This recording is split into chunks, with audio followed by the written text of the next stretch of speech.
Today we continue with our prophetic writing series. We're dealing with the book The Messiah, and we're dealing with Messiah's Olivet Discourse.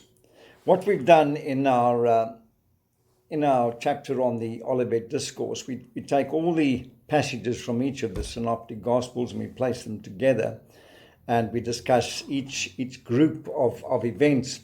And you can see clearly there, and we make notations, we underline certain things to show the differences, and we actually mention why these differences came to pass.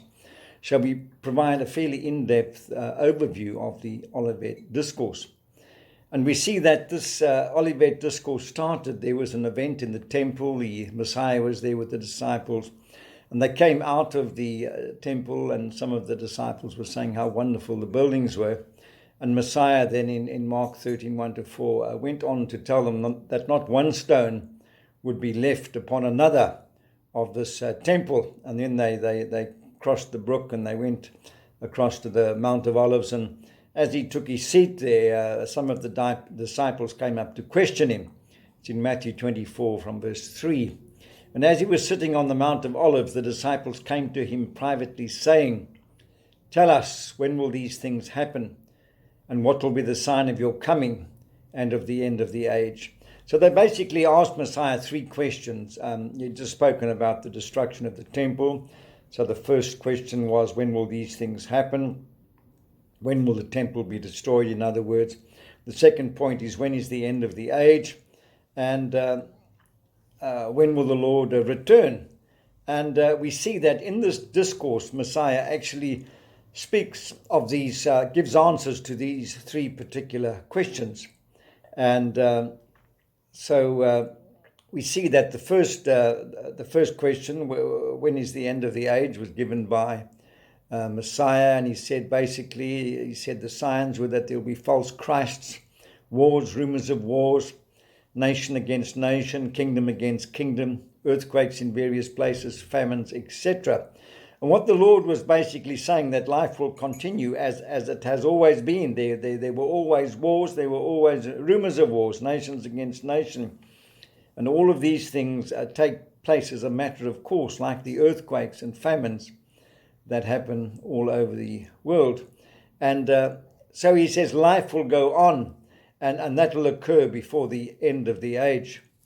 And then he speaks about the temple, and in his discussing these things, we find that Luke had knowledge of the destruction of the temple, and in what he writes and the way he writes, we see that his gospel was actually completed, written after the fall of the temple.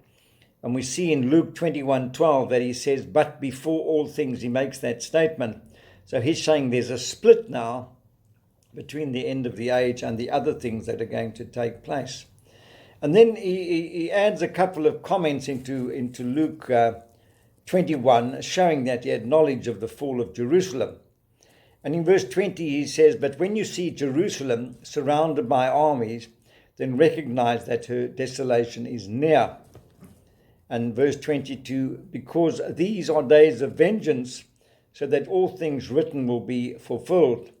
Now, Luke had some idea that vengeance was being taken, and he could be referring to the vengeance of the Roman soldiers coming against the Israelites who had thrown off the yoke in AD 66, and we'll speak of that just now.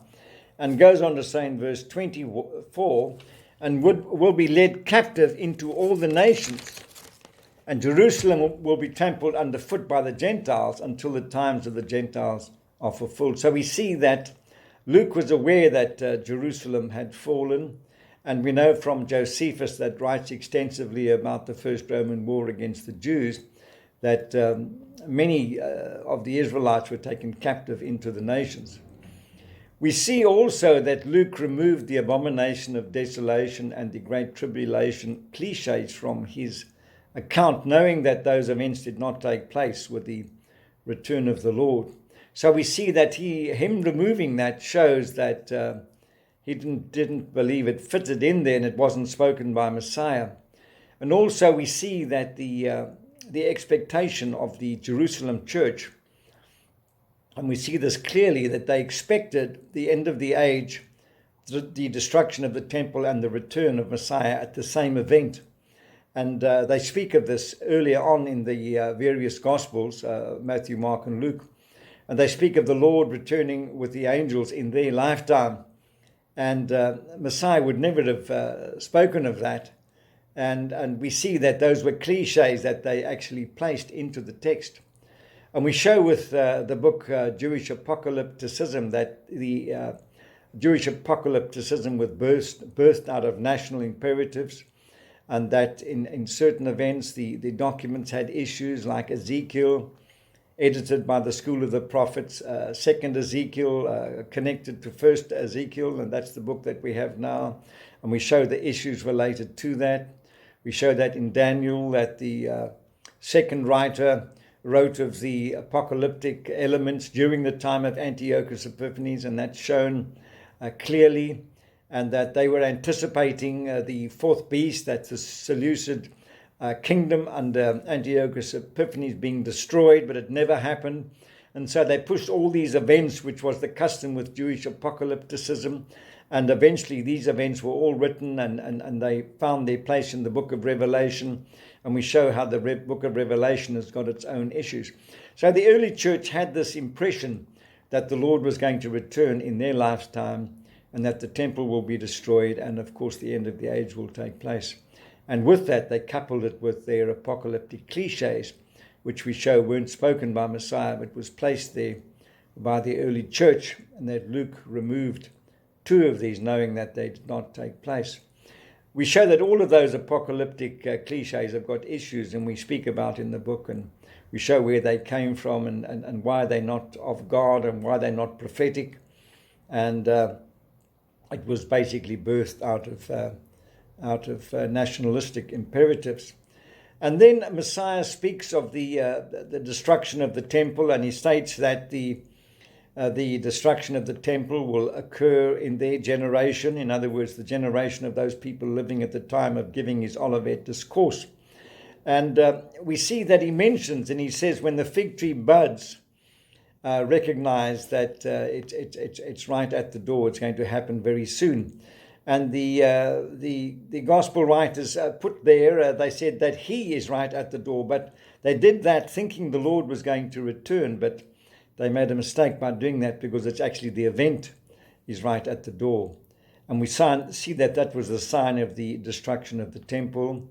AD 66, the Israelites shrugged off the Roman yoke, and that the revenge of the Romans started shortly afterwards. They went and regrouped, and they came back, and they declared war on the Israelites, and eventually attacked Jerusalem near the end of the war. They started in 66 AD and they ended in 73. And there was great destruction, and of course the temple was destroyed in the lifetime of those hearing him at his Olivet Discourse. So the budding of the fig tree was the sign for the destruction of the temple that would take place during their lifetime. And then they asked Messiah a question. They said, what is the sign of your coming? And this was one of those debatable issues. It was a hot topic, and on occasion they questioned Messiah. We see in Acts 1, they said, are you going to restore the kingdom to Israel? And he said, it hasn't been given to you to know the times and the epochs. The apocalyptic Jews believed that they knew the times and the epochs, but Messiah clearly said that they didn't know them. And we see that when they questioned him about his coming, he said to them, I don't know, and not even the angels know. It's only his Father in heaven that knew. And then he went on to say, and he gave a parable in relating to his coming, and in connection with this destruction of the temple and the first Roman war against the Jews. And he spoke of the two in the field, and he said, one will be taken and one will be sent off. The correct Greek translation of that is taken and sent off. Most Bibles today show taken and left behind. And that's what people like the Pharisaic people like Paul took, and they developed this whole thing about the times of the Gentiles and they were expecting all these end time events to take place, but we show that they all have issues relate to them. So he said the one will be taken and the one will be sent off. And then he spoke about the two in the bed, and the one will be taken, the other one will be sent off, two in the mill, one will be taken, one will be sent off. And this is a picture of this Roman war against the Jews when thousands of people were killed and they were lying on the ground. And the Lord was now using this to show them that on death, the one will be taken and the other one will be sent off, indicating that those that are born from above will be taken to be with him. And in a sense, he was saying that those people going to him is tantamount to him coming for them. And that's the way he explained when his coming will be. So the Lord stating here that his coming is when believers, when people that are born from above go to be with him, it's tantamount to him coming to actually to come and fetch them. And to back this up, he gave them the be on the alert parables, and there's 5 or 6 of them found in gospel accounts. And it spoke of the suddenness of his coming, and the master of the house that left, and he came back, and they didn't know what hour he was coming, and he said they must be alert and always be sure that they're ready for the coming. And this relates to all people that have come to know God, and that their lives must be correct before the Lord. And if one's life is ready, then one can go at any time. No one knows when they're really going to die and pass on from this life. So those where the be on the alert passages came from. And we show clearly that as it was in the days of Noah and in the days of Lot, that those were teachings that were developed and were added to the sayings of Yeshua document that weren't spoken by Messiah. We show clearly that the flood of Noah never happened. And we show that the issues surrounding Lot also were caused through natural circumstances. We show that in the beginnings. So we see that the be on the alert passages relate to this two in the field situation when people pass on and go to be with the Lord. Much more is mentioned in the book, and you'll find those things mentioned there. So that's the Olivet Discourse, and we show clearly the answer to the 3 questions, and we provide much more information, of course, in the book. Thank you for watching this podcast. Remember, these books can be obtained from Amazon.com and bookbaby.com. Just search under Ernest Orson Adams. Thank you.